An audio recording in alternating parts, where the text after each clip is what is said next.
परमात्मा देवता देवी गायत्री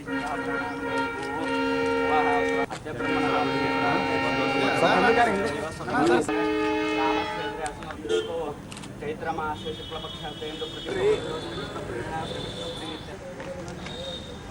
भूमि पूजन समर्पयामि नानाधूपमाघ्रापयामि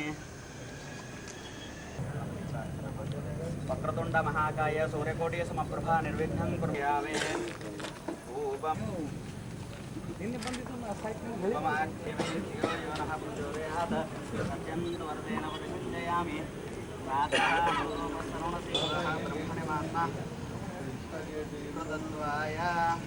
प्रदायने श्रीमद्वेंकटगिरिनाथाय श्रीनिवासा पुंडरीकाक्षं त्रैलोक्यं मंगलं कुरु ओम निषदि कृपयामि प्रार्थनां समर्पयामि यानिका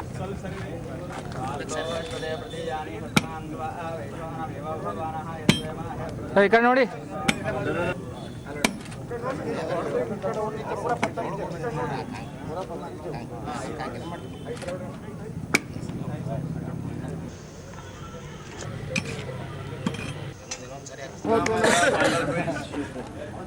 REP ವರ್ಕ್ ಏನದಲ್ಲ ಮುಗಿಸೋ ವಿಚಾರನಾಗ ಅದೇವಿ.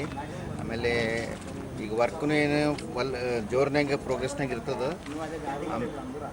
ಆಮೇಲೆ ಇದು ಎಲ್ಲ ಪಬ್ಲಿಕ್ಕಿಗೆ ಇದು ಟ್ರಾಫಿಕ್ ಮೂಮೆಂಟಿಗೆ ಇದು ಭಾಳ ಫೆಸಿಲಿಟೀಸ್ ಕೊಡ್ತದೆ. ಆದಷ್ಟು ನಾವು ಲಘು ಮುಗಿಸ್ಬೇಕು. ಕರ್ನಾಟಕ ರಕ್ಷಣಾ ವೇದಿಕೆ ಸುಮಾರು 3 ವರ್ಷಗಳಿಂದ ಈ ಒಂದು ಕೆಳಸೇತುವೆಯಿಂದ ಆಗುತ್ತಿರುವ ಸಾರ್ವಜನಿಕರ ತೊಂದರೆಯನ್ನು ಗಮನದಲ್ಲಿಟ್ಟುಕೊಂಡು ನಿರಂತರವಾಗಿ ಮೊದಲು ರಾಜ್ಯ ಸರ್ಕಾರದ ವಿರುದ್ಧ ಹೋರಾಟ ಮಾಡುತ್ತಾ ಈ ಒಂದು ಹಣ ಬಿಡುಗಡೆ ಆದ ನಂತರ ಮುಂದೆ ಕೇಂದ್ರ ರೈಲ್ವೆ ಇಲಾಖೆಯ ಜೊತೆಗೆ ಸಾಕಷ್ಟು ಈ ಒಂದು ನಾವು ಸೋಲಾಪುರನಲ್ಲೂ ಕೂಡ ಹೋಗಿ ಹೋರಾಟ ಮಾಡಬೇಕು ಅಂತ ತೀರ್ಮಾನ ಮಾಡಿದ್ದೀವಿ. ಆ ನಂತರ ರೈಲ್ವೆ ಇಲಾಖೆ ಸ್ಪಂದಿಸಿದರು. ಈ ತಕ್ಷಣ ನಿಮಗೆ ಕಾಮಗಾರಿ ಪ್ರಾರಂಭಿಸುವುದಾಗಿ ಹೇಳಿದರು. ಇವತ್ತಿನ ದಿವಸ ಒಳ್ಳೆ ಯುಗಾದಿ ಹಬ್ಬದಂದು ಈ ಒಂದು ಕಾರ್ಯಕ್ಕೆ ಚಾಲನೆ ಸಿಕ್ಕಿದ್ದು ಇದು ಕರ್ನಾಟಕ ರಕ್ಷಣಾ ವೇದಿಕೆ ಗೆಲುವಲ್ಲ, ಇದು ಇಡೀ ಸಾರ್ವಜನಿಕರ ಒಂದು ಗೆಲುವು ಅಂತ ನಾನು ಹೇಳಲಿಕ್ಕೆ ಇಷ್ಟಪಡ್ತಾ ಇದ್ದೀನಿ. ಮತ್ತು ಮುಖ್ಯವಾದ ವಿಚಾರ, ಈ ಒಂದು ವಿಚಾರವಾಗಿ ಸಹಕರಿಸಿದ ಮತ್ತು ಈ ಒಂದು ಹೋರಾಟ ಮಾಡಿದಂಥ ಎಲ್ಲ ಸಂಘಟನೆಗಳಿಗೂ ನಾನು ಕರ್ನಾಟಕ ರಕ್ಷಣಾ ವೇದಿಕೆ ಮತ್ತು ಎಲ್ಲ ಸಾರ್ವಜನಿಕರ ಪರವಾಗಿ ಅನಂತ ಶರಣಾರ್ಥಿಗಳನ್ನು ನಾನು ಈ ಸಂದರ್ಭದಲ್ಲಿ ತಿಳಿಸ್ತಾ ಇದ್ದೀನಿ.